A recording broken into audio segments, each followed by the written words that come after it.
Hello Drag Racers, I'm Maddox. And I'm Logan. And for this season of RuPaul's Drag Race All-Stars, we'll be bringing you weekly reviews on our 3 favorite moments of the week, the shade of the week, our favorite queen of the week, our least favorite queen of the week, our favorite team on the runway, and our predictions for next week's episode. So stay tuned.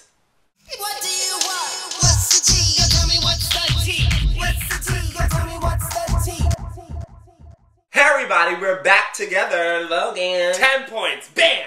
Haha. So we're gonna start with our 3 favorite moments of this episode. And they were very sparse. My first favorite moment is they had to do a mini challenge in the beginning, and it was daytime drag, and they had to get like people on the street to do crazy things for points. And Yara Sofia, she was doing very poorly at this game, but at the last minute, she got someone to walk her like a dog. She looked like she'd been in that position before. Yeah, but she was like peeing on a fire hydrant. It was just funny, like seeing her crawl in the street. My first favorite moment was the mini challenge where they all had to attempt to be straight. Specifically, Raven with 25 pounds of plastic in her face, posing for Grindr photos, thinking it made her look butch. With lip gloss on. It did look like a Grindr picture. Full contour, highlight, and then Manila's little banana coming out of her crotch, because God forbid she uses her face, it's not going to look very butch. She has a very feminine face. Hey, I have a very feminine face. And no one calls you butch. Well, okay, so my second favorite moment of the week was Manila, after they were like talking about like being sexy as boys. I thought it was a cute moment because I've had this conversation with like actual people. I've had this conversation with you, bitch. How like sometimes when us drag queens, us ladies of the night, we are in drag so much that we forget about our boy appearance sometimes, and you need to like feel confident as a boy and in drag. And Manila was just saying like, we feel sexy playing dress up, but we need to learn to carry that over when we are boys. And I totally agree with that. So I like that moment because it was kind of like a cute little touching moment. If drag fails, go right for Hallmark. It was fun. It was like a cute moment. It was very sweet. And it's true. And then to add to that, Latrice going, I don't feel sexy.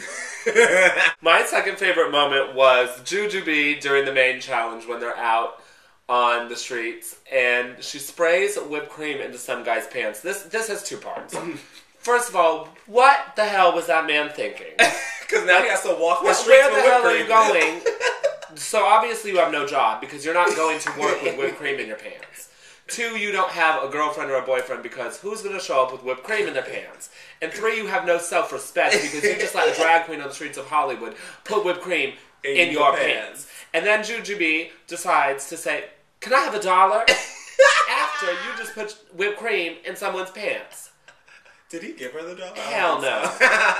My third favorite moment was they're on the runway, it's the final look, and everyone was kind of like getting on Jar Alexis, saying that Yara Sofia was carrying Alexis Mateo during the competition, and when all of them got asked who's got to go home, everyone said them. Alexis had it, and she just stopped. She goes, stop!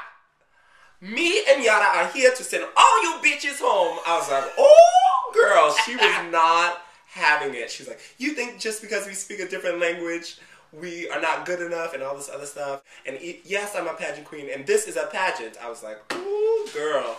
She was not. I'm going to read all these bitches up. She was not. Oh, are you? Are you? Because it doesn't come with subtitles.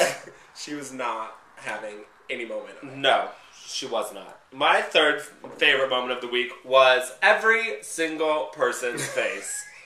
When they said that Yara and Alexis were safe. Cut to black and white screenshots of everyone going...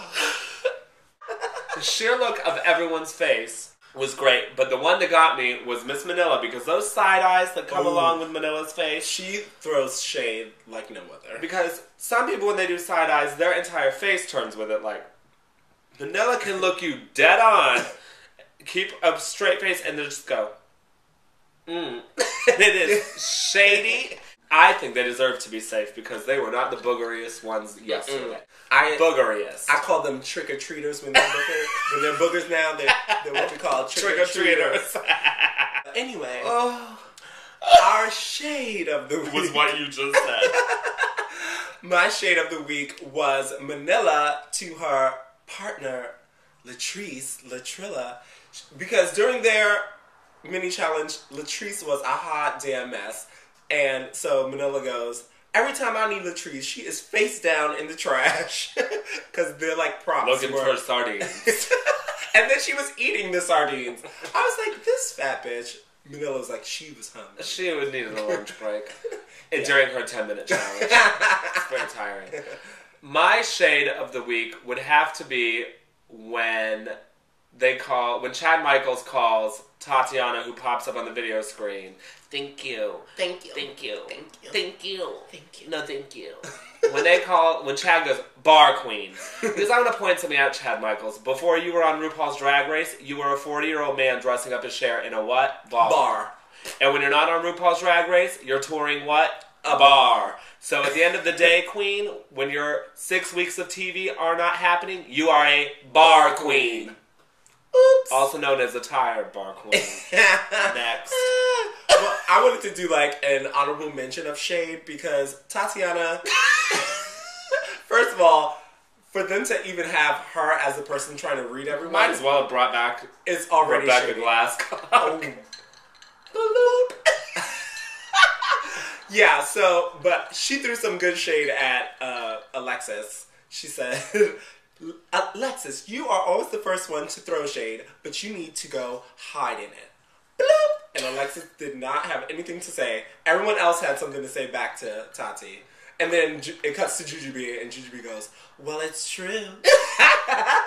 Jujubee in interviews is Shady McShaderson. I love her. And then into your face, she's going to be all nice. That's my shade of the season. Yeah. Your favorite queen of the week? I had 2 favorite queens of the week and then decided to narrow it down. So I'll do my favorite and then give an honorable mention. Both of these queens I never in my life expected to say were my queens of the week. Because although they're both very put together well, it's just not always my taste. Because sometimes you're a janitor and mop things. But my favorite queen this week was Chanel. Because she really turned the party on the street challenge. I mean, she did not let anyone get away. No. You were going to do something and get your 5 points, bam! 25 points, bam! And you were gonna do it, or she wasn't letting you go. Yeah. And I think it was the first time she stepped up to the plate during this entire show so far. I agree. My honorable mention goes to Manila because she also was great in the challenge and she looked great in the stolen look. Yes.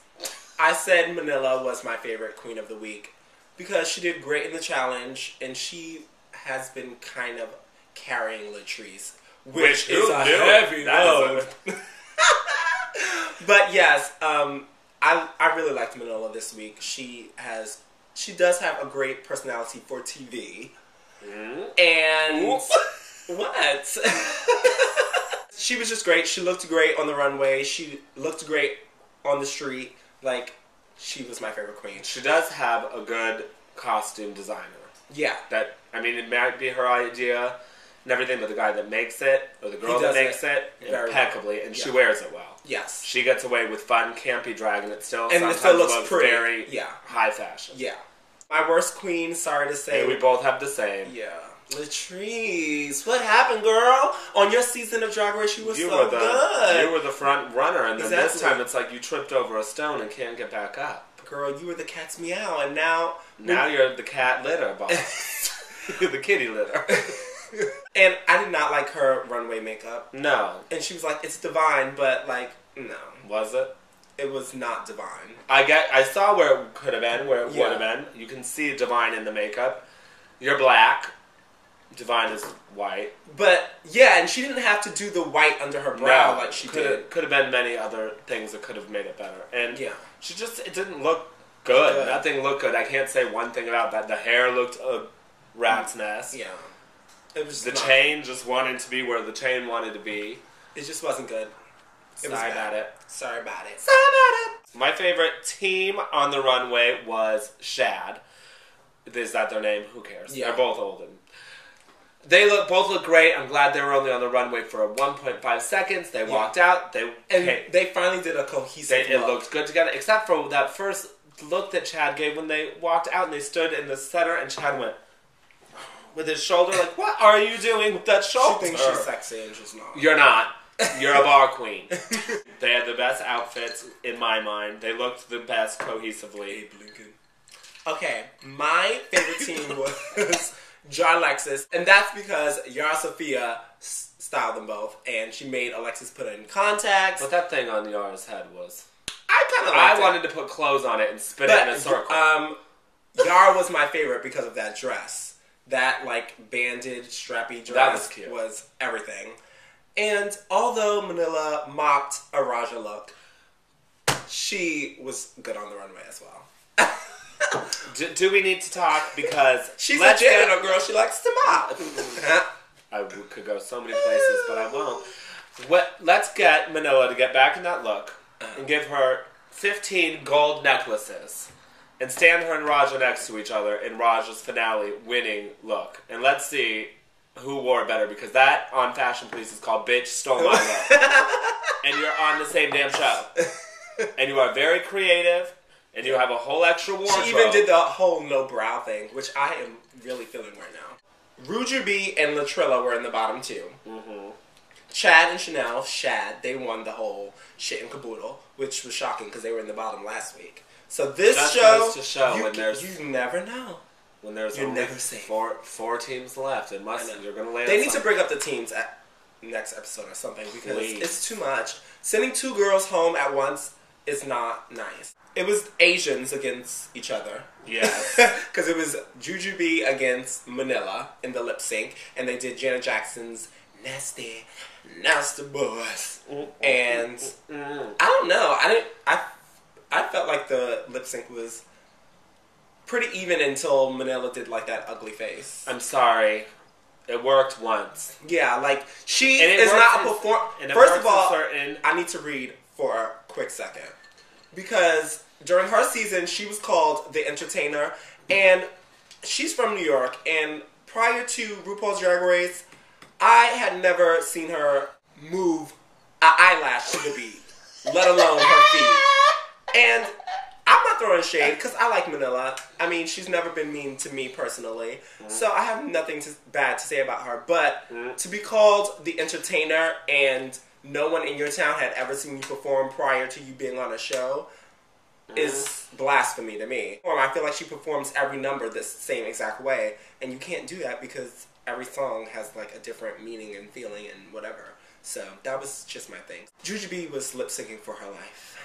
Do you have something to say? Entertainer of the Year, former Entertainer of the Year. Watching Manila and Jujubee perform against each other was entertaining for one reason, and that was Jujubee. Because Manila, I'm sorry, the cross-eyed, crazy hand movements don't work for every single song. It was the same thing when people do splits in the middle of ballads. It doesn't work. It was a song that did not involve your crazy cuckoo-ness. I know that's your thing, but that's the reason I believe you went home, is they saw that you bring the exact same thing to every lip sync, and it's just not necessary. It's not. Bam. Bar Queen said what? Bar Queen say what? I think we talked about everything. Yeah. Except for our predictions for next week, and according to the previews. According to the previews. Yara and Alexis. Deuces. But I'm trying to think of who's going to be in the bottom with them. I think it'll be Raven and Jujubee again. I think it'll be Raven lip syncing against. I hope it's Yara. Raven and Yara would be good. I just feel bad for Yara because she's doing everything and Alexis is doing nothing. And yet they still both look the way they look. One had a clothes rack on their head and the other one was covered in hair from head to toe, including the spot she probably missed shaving. That was my shade of the video. That was your shade of the video. I threw a lot of shade this video. I didn't mean to. I had to be nice because I was absent for a week. Yes. Because I was stranded. Thank you, Hurricane Sandy. That's what happened this week on RuPaul's Drag Race. hopefully the teams will stop soon. Because I'm Please. really done with the team thing. And if you have a second season of AllStars, don't do the team thing. I don't think it's fair. Because, like, you go there trying to, like, prove that you should have won your season. And then now you're all of a stuck sudden you're with stuck with someone Mimi else. Ramos. Yeah. All of a sudden you're Pandora box with Mimi on first. And you're like, what the hell? And that is the tea. Yeah. So to answer what's the tea? That's the tea. So, please tune in next week to find out what's the tea. Tell me what's the tea? Drinking game. Every time we fuck up, we drink. Hello,